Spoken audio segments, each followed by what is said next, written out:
আজকে একটা রিকোয়েস্টের ভিডিও আপনাদের মাঝখানে শেয়ার করছি, সেটা হচ্ছে চিকেন স্যালাড। তার জন্য কিন্তু আমি একটা পাত্রে এই যে বোনলেস চিকেন নিয়ে নিয়েছি, পাতলা করে 2 পিস। এখন ম্যারিনেট করে নেবো। প্রথমেই দিয়ে দিচ্ছি এর মধ্যে কিছুটা লেবুর রস,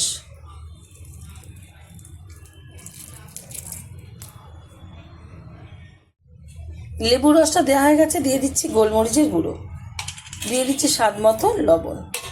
খুব ভালোভাবে এবার মেখে নেব হাত দিয়ে। এর আগে আমি অনেক রকমভাবে চিকেন স্যালাডটা বানিয়ে দেখিয়েছি, আর সেই কারণেই কিন্তু রিকোয়েস্টটা এসেছে। আর এটা একটু অন্যভাবে দেখাচ্ছি। এবার আমি এটা ফ্রাই করে নেব।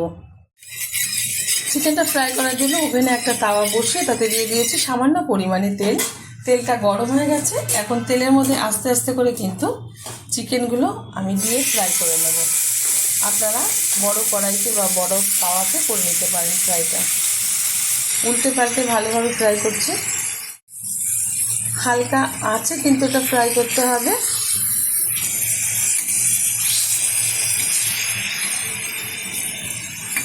এর মধ্যে একটা জিনিস কিন্তু এখনো বাকি আছে, মানে একটা উপকরণ একটু উল্টানোর পর আমি দিয়ে দেবো এর মধ্যে এখন। সেটা হচ্ছে রসুন বাটা। এই যে উপরে একটুখানি এরকমভাবে দিয়ে দিলে কিন্তু ফ্লেভারটা ভীষণ ভালো আসবে। এটা কিন্তু তাওয়াতে বসিয়েই দেবেন আপনারা বন্ধুরা, তবে কিন্তু ফ্লেভার ভীষণ ভালো আসবে। 2 পিঠাই কিন্তু সুন্দরভাবে দিয়ে দিলাম উল্টে পাল্টে। এবার হাই আছে ভেজে নেব।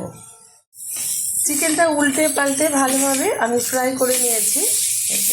তাওয়ার অবস্থা খুবই খারাপ, তো ফ্রাই হয়ে গেছে। ওভেনটা বন্ধ করে তারপর ঠান্ডা করে নেবো। তারপরে কীভাবে স্যালাডটা বানাবো সেটা আপনাদের মাঝখানে শেয়ার করবো।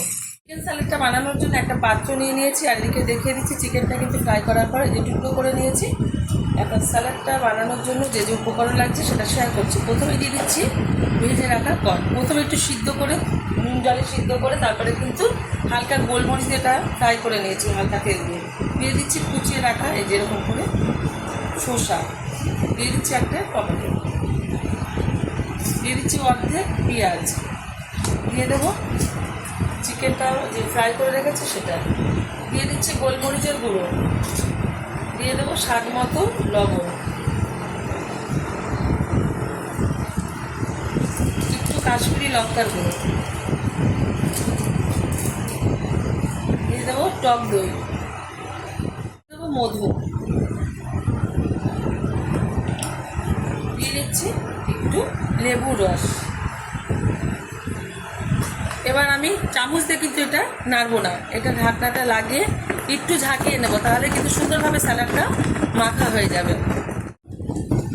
ভালোভাবে ঝাঁকিয়ে নেওয়ার পর এবার কিন্তু আমি ঢাকনাটা খুলে দিচ্ছি। কত সুন্দরভাবে কিন্তু মেশানো হয়ে গেছে। এটা এবার ঢেলে দেবো একটা পাত্রে। আপনারা কিন্তু অবশ্যই এরকম একটা রেসিপি ট্রাই করবেন, আশা করি ভালো লাগবে। ভালো লাগলে চ্যানেলটিকে সাবস্ক্রাইব করবেন, লাইক করবেন, শেয়ার করবেন। দেখা হবে পরের ভিডিওতে নতুন কোনো রেসিপি নিয়ে। ধন্যবাদ।